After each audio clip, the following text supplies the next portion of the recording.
देश के प्रधानमंत्री को चंदा जा रहा है, आप क्या कबाड़ लीजिएगा? उनके माइंड में यही चीज़ चलता है। अभी बीएसएल में लोग धरना पर बैठे हैं, तो बीएसएल के माइंड में क्या चल रहा है कि हम देश के प्रधानमंत्री को चंदा देते हैं, देश के माने तमाम टॉप जो मोस्ट लीडर हैं, मंत्री हैं, उनको चंदा देते हैं भैया, तब क्या उखाड़ लोगे? ये माइंड में उनका चलता है।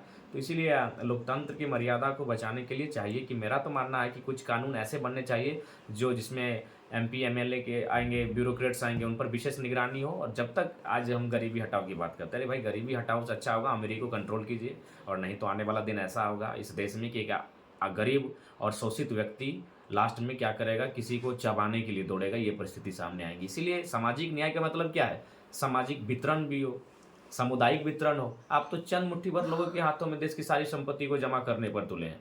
और अभी कभी कभी तो डाउट होता है कि इंडिया मतलब INDIA इंडिया होता है या फिर ADANI अडानी का मतलब इंडिया होता है, वो परिस्थिति भी आती है सामने।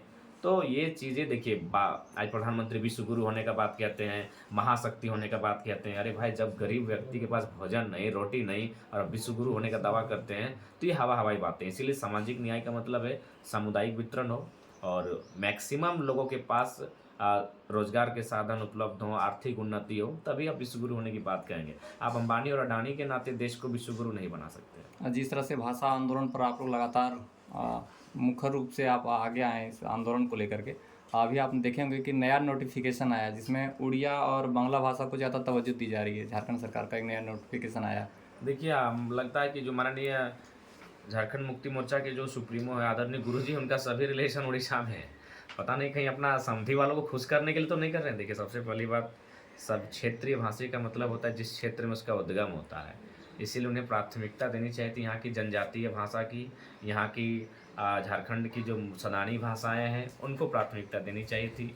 और यूएन की रिपोर्ट भी कहती है 2050 आते आते 8 भाषाएं लगभग संकट की स्थिति में रहेंगी या फिर खत्म होने की स्थिति में चली जाएंगी जो झारखंड की होंगी। तो ये उनको जब सरकार में बैठे हैं तो उन्हें इस विषय पर ध्यान देना चाहिए। चर्चा का विषय है कि मुख्यमंत्री के परिवार भी इस बार चुनाव लड़ेंगे।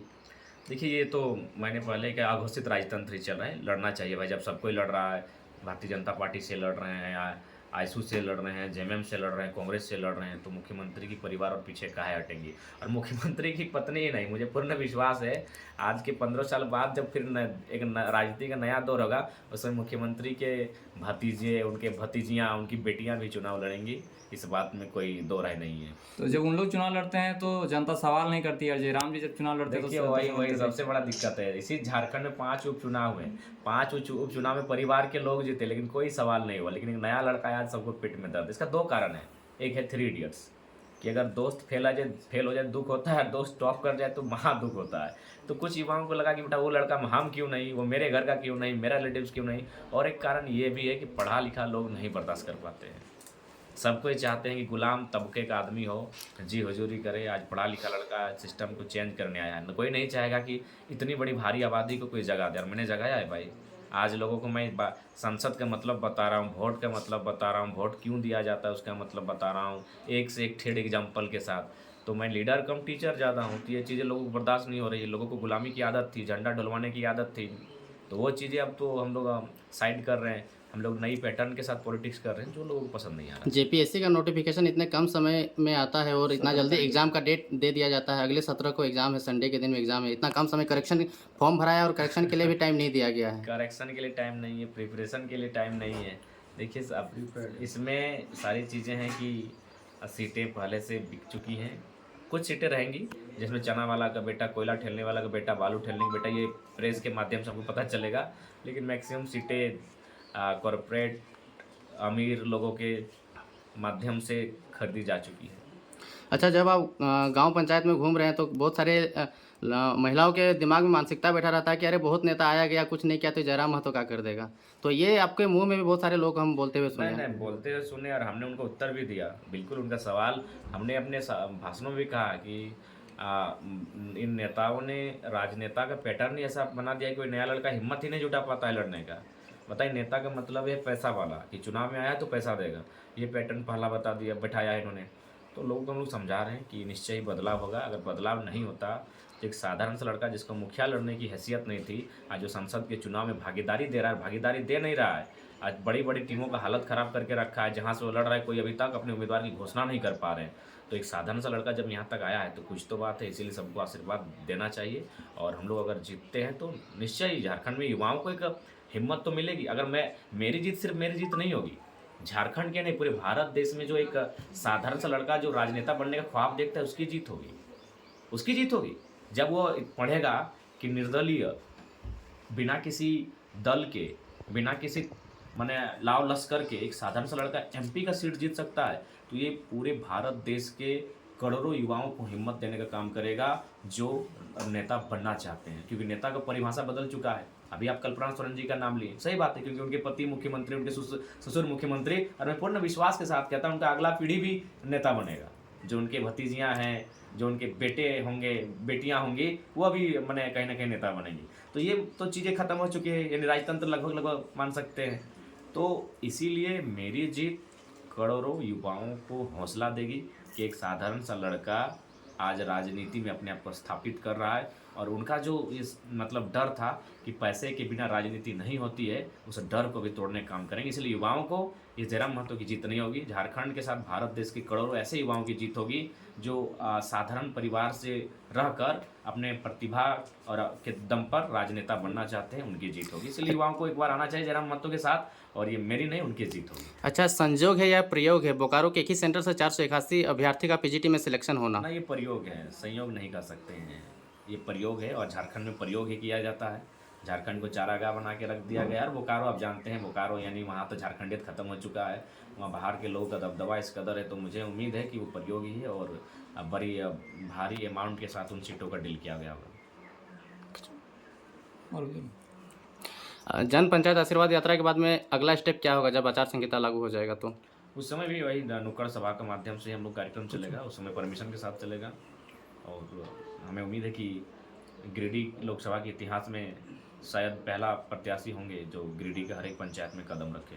हम लोग जब जा रहे हैं आपके जन आशीर्वाद सभा में तो बहुत महिलाएं मिलती है, और जयराम जी खड़ा हुए हैं, तो हम लोग दुर्गा दारू मुर्गा बांटेंगे तभी ना वोट देंगे, ऐसा कोई सवाल कर रहा है, तो उन लोगों को क्या कहना चाहेंगे? नहीं, जहाँ जहाँ मेरे सामने से सवाल हुआ मैंने उन्हें बातचीत किया, और उनके जो माइंडसेट था उसको मैंने बदला।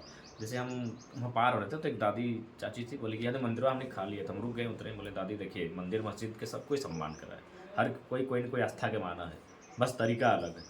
कोई भगवान के माना है, कोई अल्लाह के माना है, कोई वाहे गुरु के माना है, कोई रब के माना है, हर कोई माना है।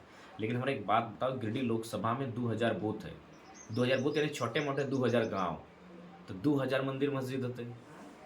तो अगर 2000 जगह अगर एक सांसद से लोग 50-50 हज़ार रुपया करके लेते हैं तो सोचो कितना खर्चा, कितना पैसा लेते। और तुम्हें जब भविष्य में तुम्हारा बच्चा पढ़ लिख के बेरोजगार रहा तो हम तो कैसे ऊपर सवाल करबे, क्या तुम्हें पहले चंदा ले चुकल ऊपर से।